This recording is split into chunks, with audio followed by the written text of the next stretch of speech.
Alright, so this is the in-depth review of, not correct year, I'll figure that when this chime video releases, but this is what I figured out, the year and model number of it, not right. Shelburne, just like that one, code model name Shelburne. This one's also Shelburne. That's the code name. I couldn't find any information on this clock at all, even though it is beautiful, very, very beautiful. I really don't know where to really begin with this, so I'll start off how I got this and where I got this. Hey, it's me again from the future, like 3 weeks from now when I recorded this. I recorded that video on January 1st, and now it is the 22nd, Thursday of January. So I just have a little quick thing to pop in right now, is that if you keep seeing this clock down here and then it's upstairs, that's because this is the rest of this little segment has been filmed 3 weeks after the initial video, just editing in some other stuff that I have to put in. So with that, let's continue on watching the video. Because people have been asking me where I got this, and I remember I got this in Green Bay, Wisconsin in Des Peres for $100, and I had to drive three hours up there, taking interstates and freeways, and then driving back with listening this thing rattle for 3 hours. Basically, when I got home, my ears, they were like, I don't want to do this anymore. I was so tired, I did not even want to work on it, but I forced myself to do it after taking a 30-minute break. But anyways, moving back to this, is I picked this up in Franklin, Wisconsin for $140. Franklin, Wisconsin. I can't believe that. Now, I want to say real quick is, before I move anywhere else, is this clock is basically brand new, unused. Like, never used. To prove this, I have the box of when the pendulum came in with the weights. And that was the weight box that has Sly on it. That's why this kind of has a little bit of a Sly strike to it. Not my favorite, but I like this one better. But, you know, I made this one work, so I'm happy with it. I might change the rods in the future of this. If you guys have any suggestions of what rods from any clocks I should look into that actually have good sounding rods that sound like a Howard Miller or around a Seth Thomas, maybe around there. You can put suggestions in the comments below if you guys want to. So this basically, it never had any wear on this, and this thing, it's basically unused, because the story was this, is that the seller was, it was probably from their aunt who kept it, and they were like, I don't want to get rid of it, I want you to give it to someone who will take care of it. And then I showed up not too long ago, and driving up to there from where I was, it wasn't that bad of a drive, just the conditions, they could have been better. It was like very rain, it was very cold out, and it was also snowing / a little bit of ice on the road, so not the best conditions to drive in, especially on the way home with this. It wasn't even better. It got worse, to where I basically had to almost pull off because it got so bad, but because it was so much better, because it was only like an hour and 30 minutes from where I was to drive up there to get it. But why it was so much better is because the rods on this, they still had the cardboard holes in it to transport it with, and I'll show you guys real quick. So right here are the little things to put them in, and it says remove, pull down. So these were still hanging here when I brought it home, so these things barely made any noise at all, which made the driving conditions a little bit better. Other than this, that thing was ringing so bad. I still regret going up there, but I still love how this turned out. I really like this clock. This is like between my top 1 and top 2 favorite clocks on my channel. I will say favorites right now. This one, if the rods were much louder, this would be my #1 favorite. But I want to say is this does not deserve to be in my room, because what actually it is the Seth Thomas is right here, the Howard Miller's in the middle, and then the Ridgeway's on the end. And this thing, because of how much taller it is compared to the Seth Thomas, it's like right up here is the top piece, and then it's like right here. It really goes into the side of it right there, so it just gets very cramped. And then when I have all 3 right there, it's basically like a wall. So I'm going to consider moving this downstairs to where the Ridgeway used to be. And I'm going to put that in its corner because it has the little case light in here that actually makes it look really nice, which I'll actually turn off the lights real quick to show it when it's dark in here. Actually, makes it look way more beautiful.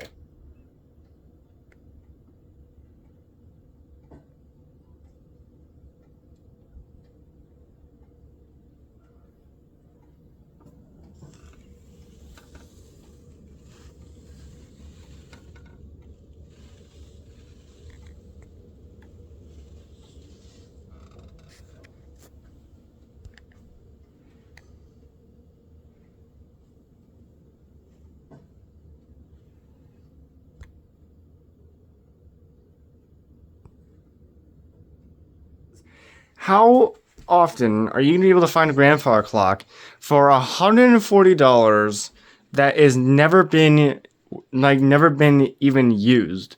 Like never even this has no time on it, basically. No time.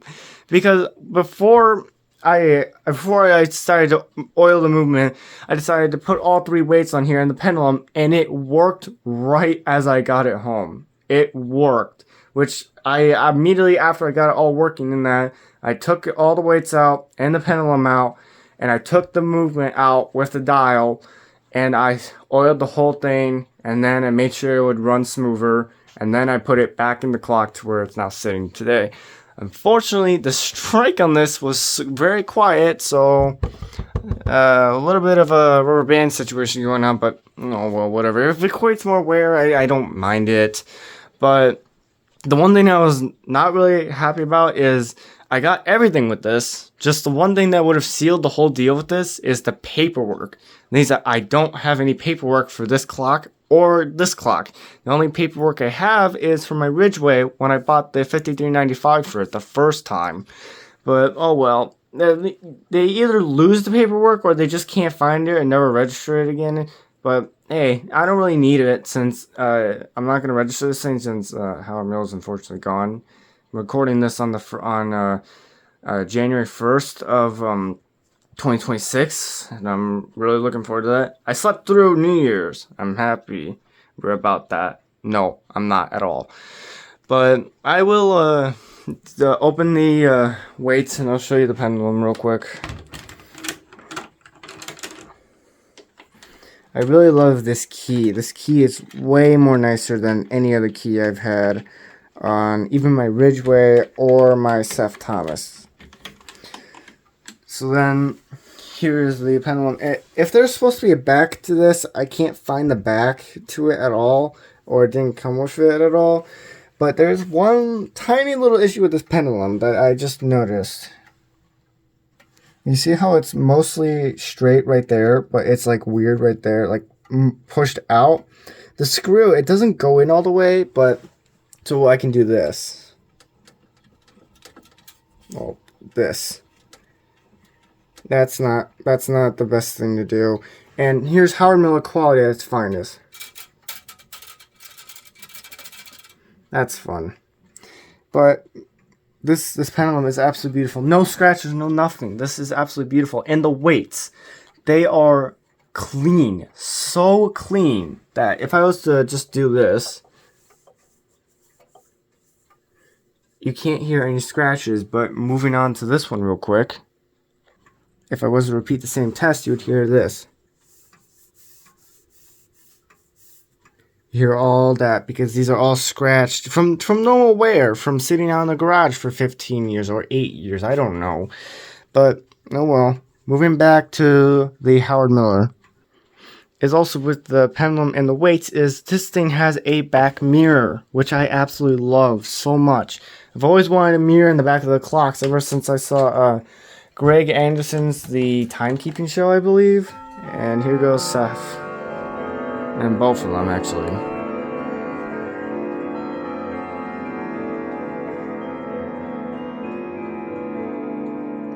This one's much louder, but this one can also do something as well after I did a few adjustments, but it works so nice. But once I saw the YouTube channel Greg Anderson's The Good Timekeeping Show, or Timekeeping Show, whatever it was, but their grandfather clock, of how mine's actually kind of similar, a little bit similar. This Howard Miller is a little bit similar to their Howard Miller, just a tiny bit, but the chime's a little similar. You can go search it up after watching this video. It's actually pretty similar. Pretty cool editing of how they did it. I really love it. Anyways, where was I? Is that this one is similar. I do love this, but I do really love the design of this, because even if this was from 2004 as an overflow production, it turned out perfectly. And one thing I did not show in the chime video, but in here, is this key that came with it is pretty cool, because look, right there, if it will show up. Now, hold on.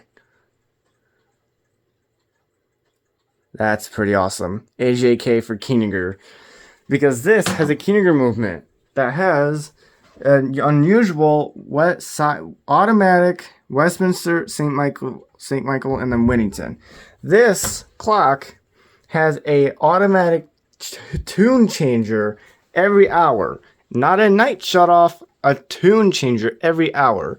Because if I was to take off this back panel real quick, this back panel, it's not like the regular panel. This is actual glass. So if this was to fall, this would break. So I'm going to take this off real quick. So then here's the inside of the movement. Real quick, let me turn on the flashlight. There we go, that's way better. Right here is the wheel for the time change. And then here's the lever, so I'll move this. This is on Whittington. So now that's St. Michael, Westminster, then your normal silent. And then here it is. It moves it over one. And then if I was to move the minute hand over, it would play, I think, St. Michael, yeah, St. Michael. It will play St. Michael. So I'll get that out of the way, and then I think I'll show what happens after I move it. Alright, so now I will show you you'll see this gear, it will move because it's driving off the time gears, and then you'll see this will actually be pushed over to Whittington, and then after it does the full hour, it'll move all the way back to Westminster to chime 12. So then I'll move it to 15, which you'll then see it move.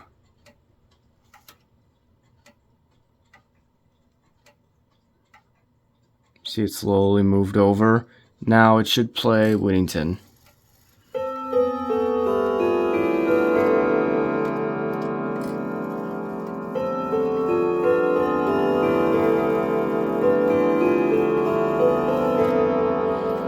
So it's an automatic changer, which I probably will use. I like events or anything. If I don't want to go and constantly keep changing it just to keep it going, or I could just leave it on a manual one.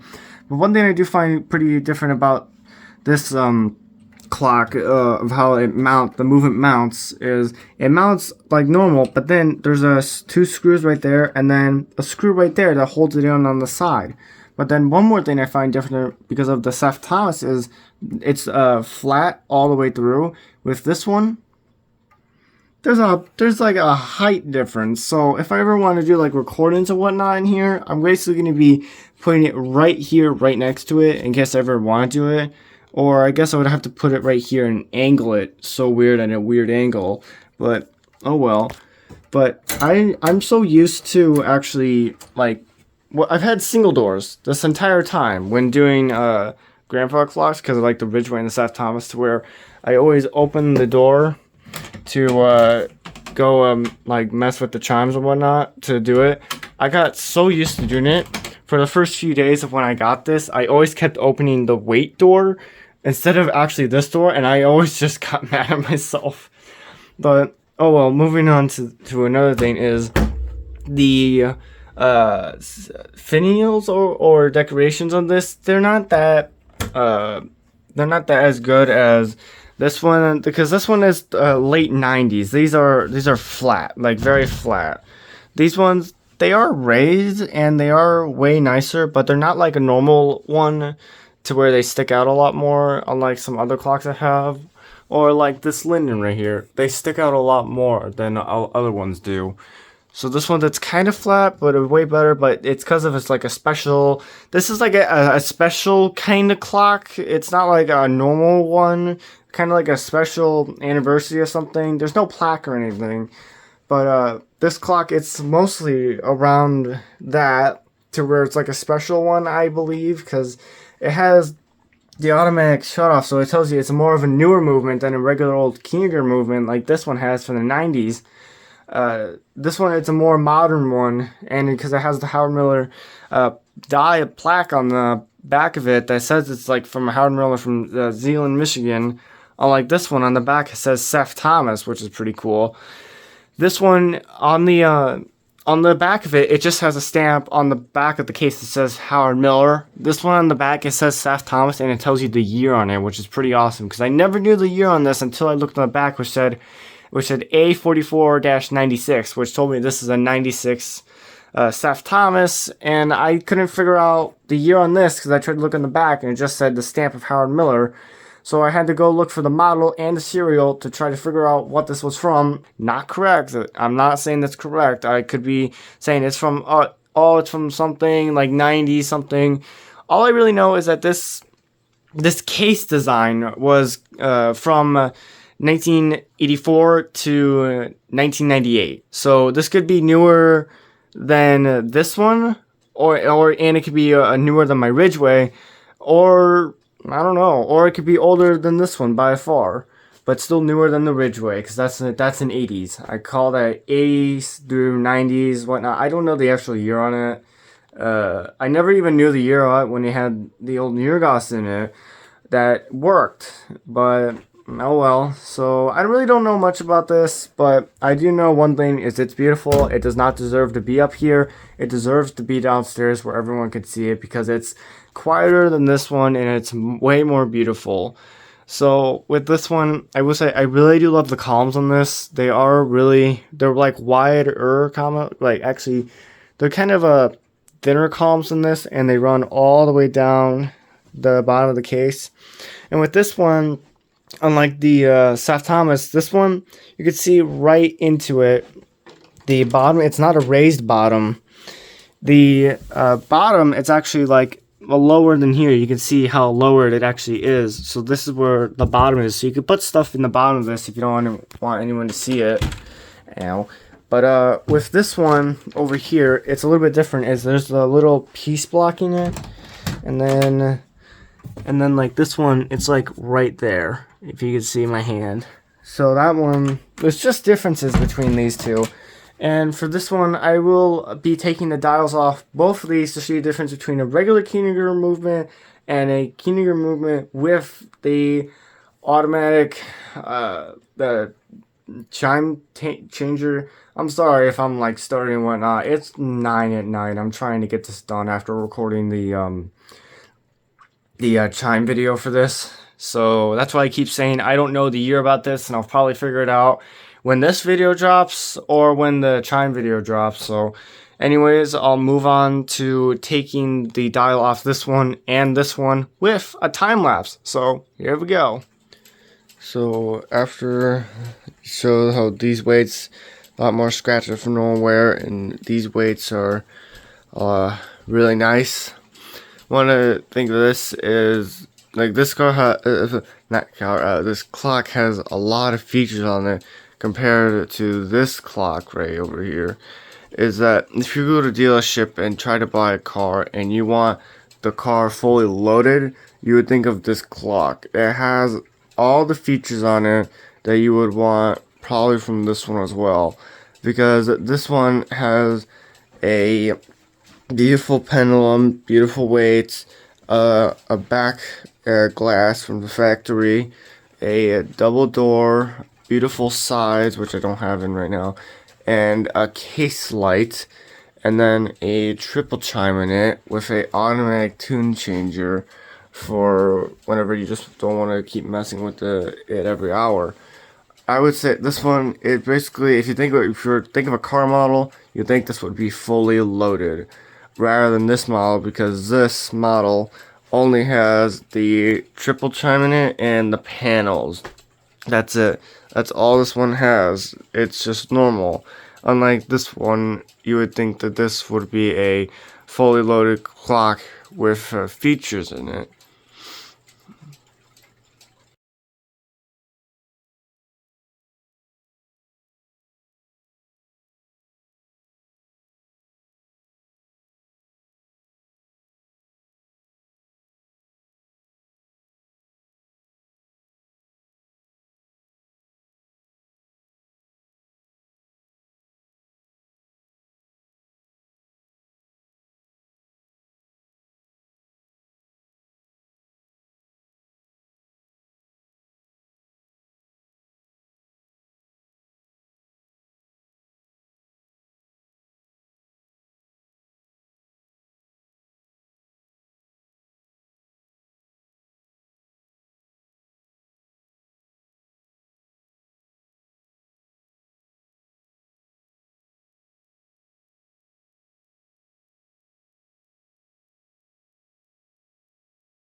Okay, so now that both of the dials are off with the time lapse, because that was a little stressful, is if you see me like squinting when doing stuff, it's because I'm always worried that it will like stuff will break or bend, because I don't want any of that to happen at all.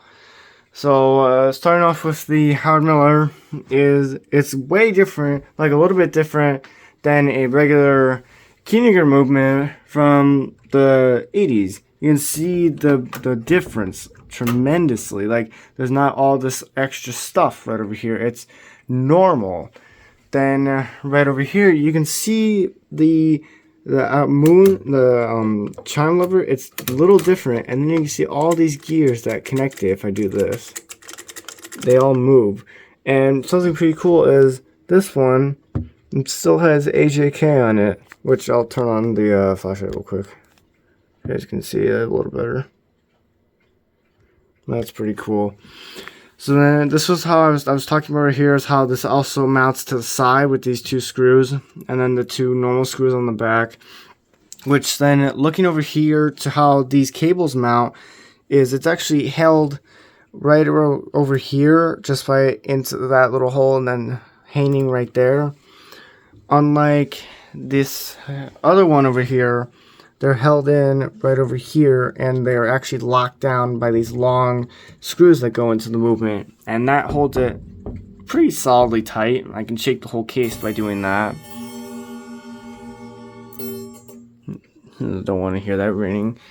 And then with this one, It's kind of how how a normal Hermley is mounted, with these to the side, to the bottom, and then to here add more like make it more rigid, because I can do this, and I can move it. And there's this little sticker right here that says 0492. So this might be from 92. I have no idea. It's on the back of the dial, so this probably is from 92, maybe earlier than my Ceph. I have no idea. But the case is what I'm going with, and this could be from 90s to 2000. I have no idea. But you can still see the chime hammers, they're exactly the same on how this one is, just these are a little bit different. I meant different because of that. And this one, they're not as much of a rod than the other ones. These ones are a little smaller than the other ones, but they still work fine. So let me attach the weights real quick in the hands, so I'll show you guys real quick. Okay, so I now have the hands with second hand and the weights reattached, which, if you're wondering why I'm wearing the gloves, even in the chime video, and just like when I did in the chime video of this clock, is because, as I'll just show you, if I didn't have these on, there would be smudges all over this glass, fingerprints everywhere, and I hate fingerprints. I call these fingerprint magnets for a living because they want to attract dust everywhere. That's also why. Also, to not tarnish the brass if it has lacquer or something like that on it. But it's mostly because I don't want to get fingerprints on the dial or on the glass. I don't care if I touch the wood or whatnot. Just getting it on the glass or the dial or the hands, I just don't want that to happen. So that's why I am wearing the gloves. So now, here is the one with the automatic chime thing. Over here, it's driven off this gear to this gear, then this gear, which, if you see real quick, it's spring loaded, because I'll show you over here. Right there, you can see it, moving it up and then moving it all the way over. Now it's all the way to Whittington, St. Michael, now Westminster. So I'll just demonstrate showing it on Westminster. I think 10 or 11. Hold on. I think 10.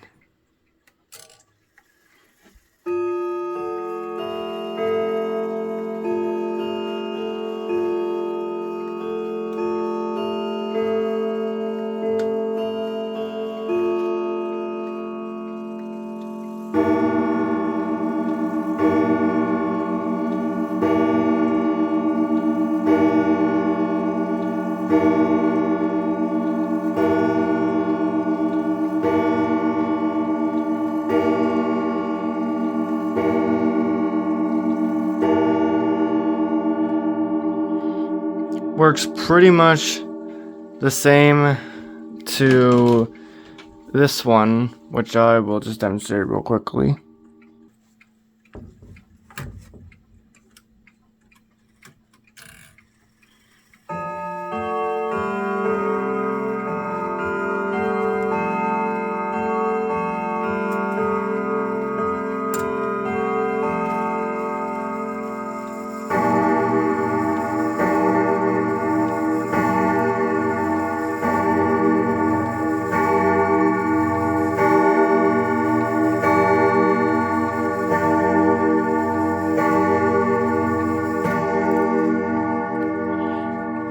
Pretty much they work the same, just with no of the automatic tune changer of the time changer. It's just silent, Whittington, St. Michael, Westminster, then you're silent.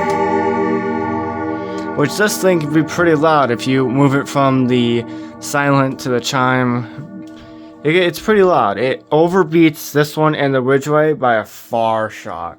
Which, as I'm thinking of real quick, which one do you guys think sounds better right now? The Ceph Thomas or the Howard Miller? Mine is for this one. Second runner is this one. If this one had the same amount of chimes and it was loud as this one would be my number one. But this one, it's my second favorite because I love this file. But this is not dedicated to me for reaching 1K.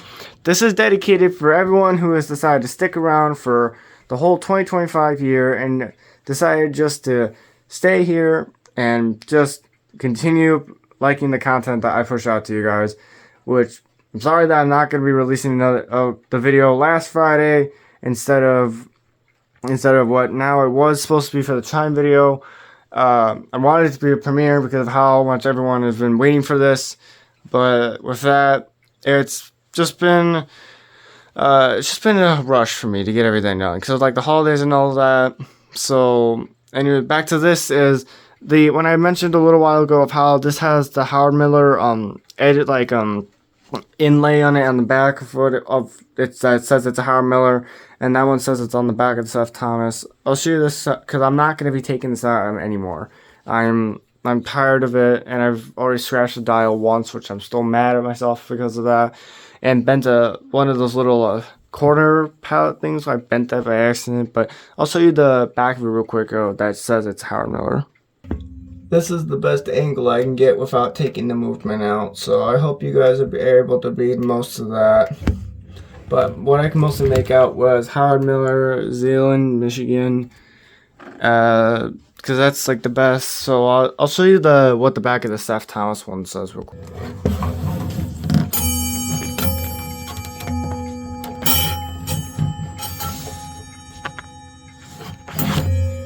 Probably couldn't read any of that, but it just basically says it's Seth Thomas made in wherever. So yeah, it's not really the angle I could get. But if you do go watch the in-depth of this that I did last year in July, you guys will see the full thing. I show it out of the case, and I show it compared to a Hermle. But these are Kieniger versus Kieniger movements compared to each other, just with one that is a little bit, I think, a little bit newer with not a night shut off, a chime auto changer in it. And this one's just a regular one from the 90s that I really like a lot better than this one. I just feel like this one's more reliable. It's just way better. And this one, it's a lot more sensitive. Needs a lot more work to it. But hey, it's basically brand new. So it works great. So I really don't have much more to say about this. This is the 1K clock I've been hoping for. And I really hope you guys enjoy this. A lot more content will be coming around with this one because I'm really looking forward to all the Dolores, the Fenema, York Minster, Winchester, E major, Jara, and all the other ones that I do want with this clock. And also just the random striking that I just post every once in a while to YouTube. I'm really hoping that you guys will enjoy this. And this is all dedicated to every single one of you guys who decide to stick around to this channel. With that, I want to say one more time, thank you for watching.